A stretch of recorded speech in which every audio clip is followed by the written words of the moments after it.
Hi అండి, welcome back to my channel. ఈరోజు మన వీడియోలో ఎగ్ పులుసు కర్రీ రైస్లోకి చపాతీలోకి చాలా బాగుంటుంది. ఎప్పుడు చేసినా నేను ఇదే విధంగా చేస్తాను. మరి అది ఎలాగో ఇప్పుడు చూపించబోతున్నాను.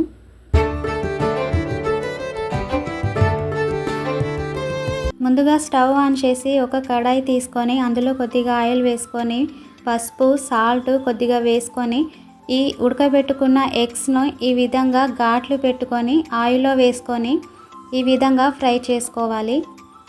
ఎగ్స్ని మంచి కలర్ వచ్చేదాకా ఈ విధంగా ఫ్రై చేసుకోవాలి.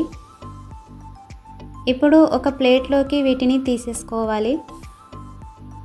ఇప్పుడు ఇదే కడాయిలో ఇంకొద్దిగా ఆయిల్ వేసుకొని లవంగం, చెక్క, ఇలాంచి వేసుకోవాలి. సన్నగా తరిమిన ఉల్లిపాయలని కూడా వేసుకోవాలి. మీడియం సైజు 4 తీసుకున్నాను నేను. ఈ ఉల్లిపాయలు మంచి కలర్ రావడానికి ఇందులో కొద్దిగా సాల్ట్ వేసుకొని ఫ్రై చేసుకుంటే మంచి కలర్ వస్తాయి, త్వరగా మగ్గుతాయి.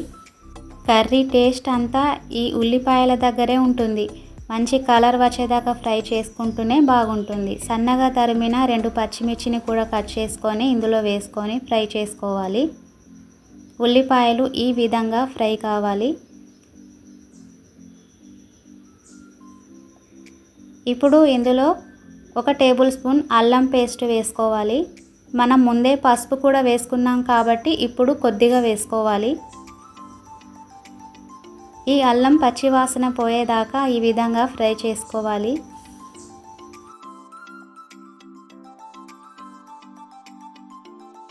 ఇందులోనే 4 మీడియం సైజు టమాటాలని ఈ విధంగా సన్నగా తరుముకొని వేసుకోవాలి. టమాటాలని కూడా మంచిగా సాఫ్ట్గా అయ్యేదాకా మగ్గించుకోవాలి.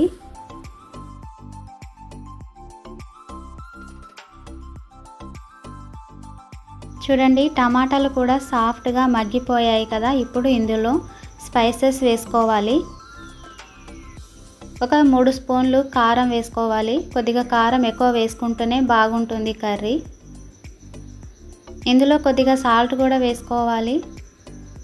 కొద్దిగా చికెన్ మసాలా, 1 టేబుల్ స్పూన్ ధనియాల పొడి, 1/2 టేబుల్ స్పూన్ గరం మసాలా వేసుకొని ఒకసారి ఈ విధంగా కలుపుకోవాలి.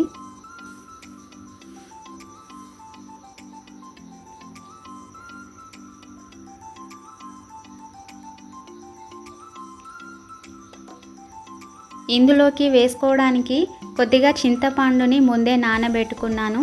ఈ చింతపండు రసాన్ని ఇందులో వేసుకోవాలి. ఒకసారి ఈ విధంగా కలుపుకున్న తర్వాత మీకు గ్రేవీకి సరిపడా కొద్దిగా వాటర్ వేసుకోండి.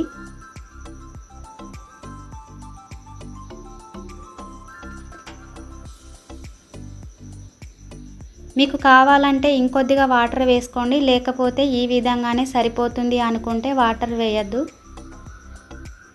చూడండి, ఈ విధంగా వేసిన తర్వాత ఇందులో ఈ ఎగ్స్ని కూడా వేసుకోవాలి. ఎగ్స్ వేసుకొని ఒకసారి ఈ విధంగా కలుపుకొని ఒక 2 నిమిషాలు ఉడికించుకుంటే సరిపోతుంది. చూడండి, ఒక 2 నిమిషాల తర్వాత గ్రేవీ అంతా దగ్గరికి వచ్చింది. ఎంతో టేస్ట్గా ఉండే ఎగ్ పులుసు కర్రీ రెడీ అయిపోయింది. టేస్ట్ అయితే చాలా బాగుంటుంది. మీరు కూడా ఈ విధంగా ట్రై చేయండి. నా ఛానల్ మీకు నచ్చితే లైక్ చేయండి, సబ్స్క్రైబ్ చేసుకోండి. Thank you for watching. Bye.